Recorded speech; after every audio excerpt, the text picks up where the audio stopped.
Olá, tudo bem? Cumprimento vocês, meus irmãos da PIB Flecheira, Primeira Igreja Batista de Flecheira, tudo bem? Meu nome é Matheus, eu sou o irmão de vocês, sou membro da Assembleia de Deus Vitória em Cristo. É uma honra estar com vocês nesse dia, né, podendo falar um pouco a respeito do Senhor, né, compartilhar o conhecimento conosco, né? Afinal, a Igreja de Cristo é uma só, né? Somos todos a Igreja, né? Amém? E o pastor Eliseu me deu uma missão hoje, né? A missão de trazer uma mensagem para os jovens da PIB, né? Para os jovens da Primeira Igreja Batista. É uma honra para mim poder estar com vocês, de coração. Eu espero que eu possa ser um canal para todos vocês. Eu espero que Deus possa falar ao coração dos jovens e de todos aqueles que vão ouvir a mensagem que aqui Deus vai me permitir falar, né? Amém. Se você quiser e se puder fechar os seus olhos por alguns instantes para nós orarmos, amém? Pai, muito obrigado, meu Senhor. Obrigado, Pai, pela oportunidade de poder trazer a sua palavra uma vez mais, Senhor. Obrigado, Pai, porque se não fosse pela tua infinita graça, Pai, eu não estaria aqui hoje ministrando aos meus irmãos, nenhum de nós estaria aqui ouvindo a mensagem, Pai. Graças nós te damos, meu Senhor. E, Pai, mediante a esta bonita e ao mesmo tempo difícil missão, Pai, a missão de pregar o seu evangelho, Pai, a missão de trazer a sua palavra ao seu povo, eu lhe peço, Senhor, que me use-me segundo a tua vontade, Pai. Amém. Eu coloco a minha boca e os meus ouvidos à sua disposição, Senhor. Os meus ouvidos para ouvir a sua mensagem e a minha boca para transmitir aquilo que o Senhor deseja falar com a sua igreja, Pai. Amém. Que o Senhor sinta essa vontade, tenha liberdade para quebrantar corações, Pai, e que a sua palavra nesta live, Pai, neste vídeo, possa alcançar o coração Amém. daqueles que a ouvem, Pai. Amém. Porque segundo a tua palavra diz, Pai, a sua palavra é mais penetrante que a espada de dois gumes e penetra até a divisa da alma e do espírito e das juntas e medulas, Pai. Que assim possa ser e que o teu nome seja glorificado. Graças nós te damos e louvamos ao Senhor. Amém? Amém.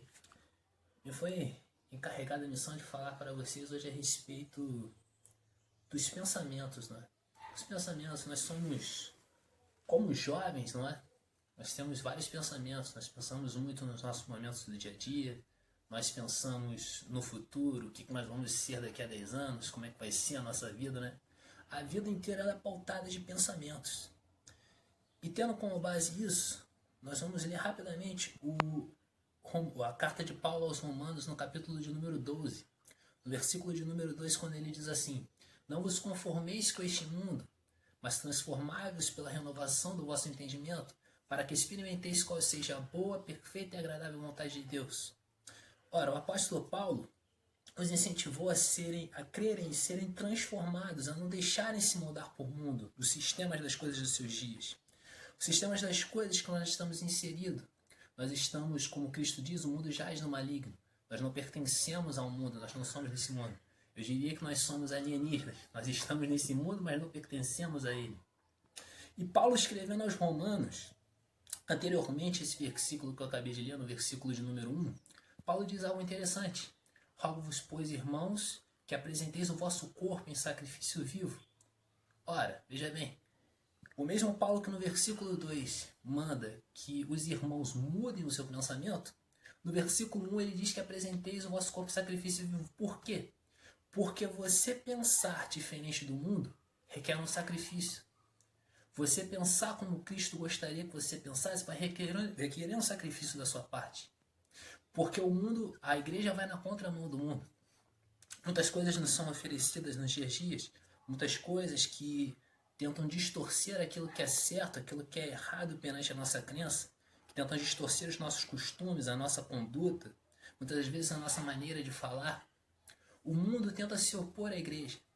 E você pensar diferente de todo esse sistema requer um sacrifício da sua parte. Porém, a Bíblia nos ensina que sempre que um servo de Deus, um jovem principalmente, quando ele resolve se opor a esse sistema, quando ele resolve se inclinar somente ao seu Senhor, somente ao nosso Salvador, ele não fica desamparado. Deus não só lhe dá forças para prosseguir, como o exalta em relação aos demais. Nós temos um exemplo, José, o primeiro exemplo de jovem que eu cito aqui na Bíblia. Ele foi humilhado pelos seus irmãos, foi vendido como escravo ao Egito. Quando chega ao Egito, seu senhor Potifar se encanta pela postura do menino, pela sua forma de agir e o exalta em sua casa. Só que após uma pequena exaltação na sua casa, a esposa de Potifar o tenta levá-lo ao mau caminho, tenta fazer com que ele se deite com ela. Só que José, por ter um pensamento de acordo com voltado para aquilo que lhe foi ensinado, José disse não. Muitas das vezes, o não é difícil de se dizer, porque a tentação é grande. A esposa de Potifar provavelmente não era uma mulher feia, devia ser uma mulher muito bonita. Mas José se posicionou, José disse não. E a consequência disso foi que ele foi levado à prisão. Então você pode pensar, ora, ele foi levado como escravo, quando é exaltado tem uma chance, se permanece fiel e é levado até a prisão. Só que a Bíblia diz que anos depois, Faraó, o líder supremo do Egito, o rei do Egito, que era tido como uma divindade, Faraó o chama para interpretar um sonho. E José, por ter se permanecido firme, Deus lhe dá a interpretação do sonho. E José é exaltado no Egito. Nós temos um caso de exaltação. O segundo caso que nós temos é Daniel. Daniel pertencia à alta corte de Jerusalém. Só que ainda jovem é levado cativo à Babilônia. Quando Daniel chega à Babilônia, todos os jovens, com exceção dele mais 3, resolvem se contaminar com manjares do rei.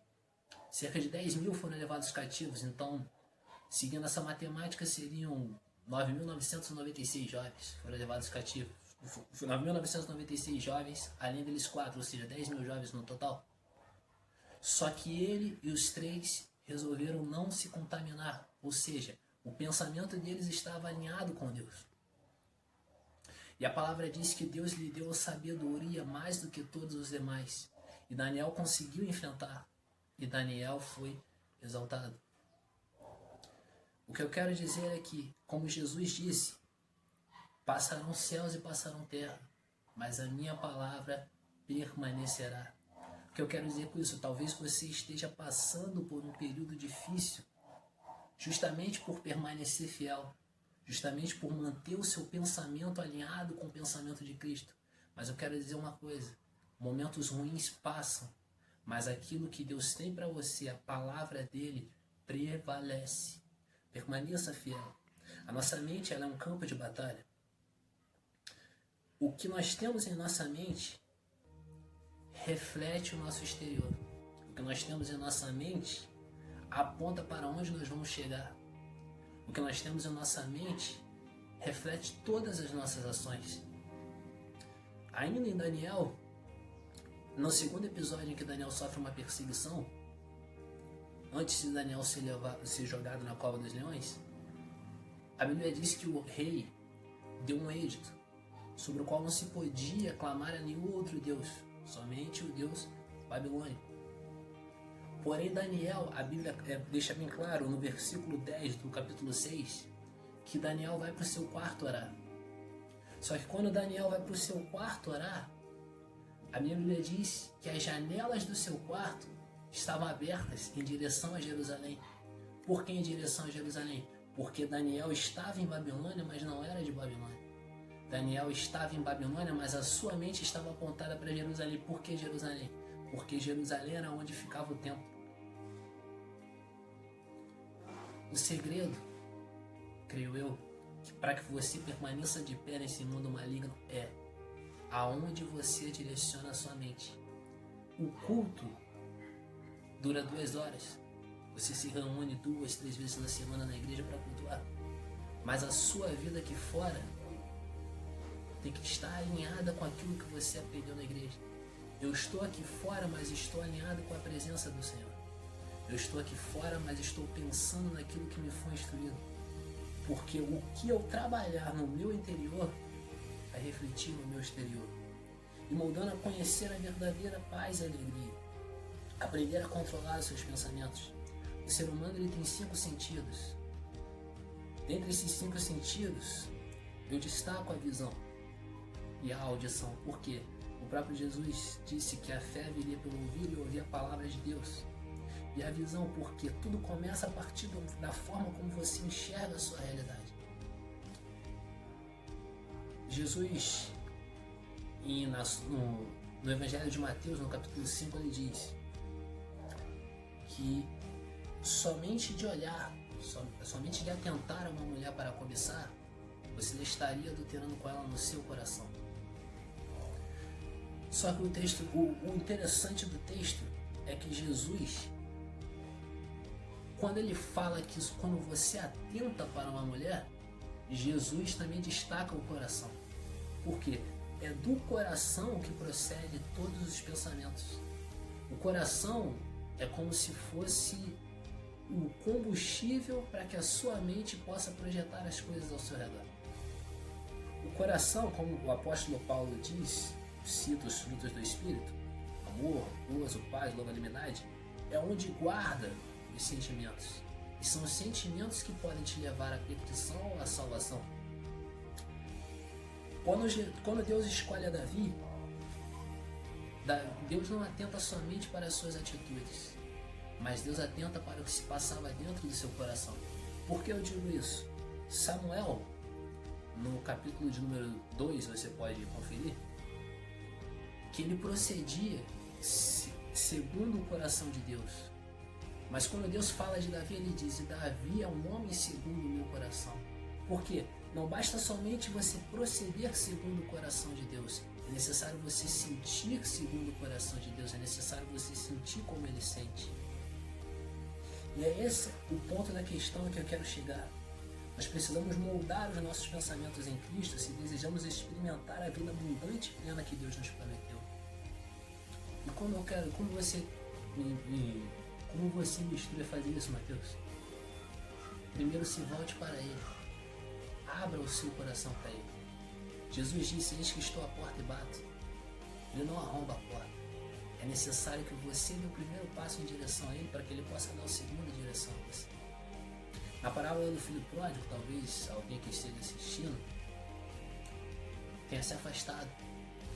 Mas na parábola do filho pródigo ele deixa bem claro que a hora que o filho quisesse voltar, o pai estaria de braços abertos e esperando. E é para você que eu quero dizer, para você que se encontra afastado, para você que ouviu essa mensagem, ela te tocou de alguma forma. Eu quero lhe dizer que Jesus te ama e que Ele quer te salvar. Esse é o desejo dele. 1 Timóteo 2,4 diz que Ele quer que todos os homens se salvem. E eu peço a Deus que essa mensagem, como eu disse anteriormente no começo dela, que ela tenha penetrado o seu coração, que ela possa gerar frutos, que o nome do Senhor seja glorificado na vida de cada um daqueles que estão escutando. E eu termino essa mensagem fazendo as seguintes perguntas: como você tem vencido as batalhas travadas na sua mente? Como você tem sido transformado pela renovação da sua mente em Cristo Jesus? E qual tem sido a sua experiência com a paz, a confiança, a força, a serenidade e segurança de uma mente controlada pelo Espírito Santo? Que Deus possa te abençoar grandemente e que a presença dele jamais se aparte da sua vida.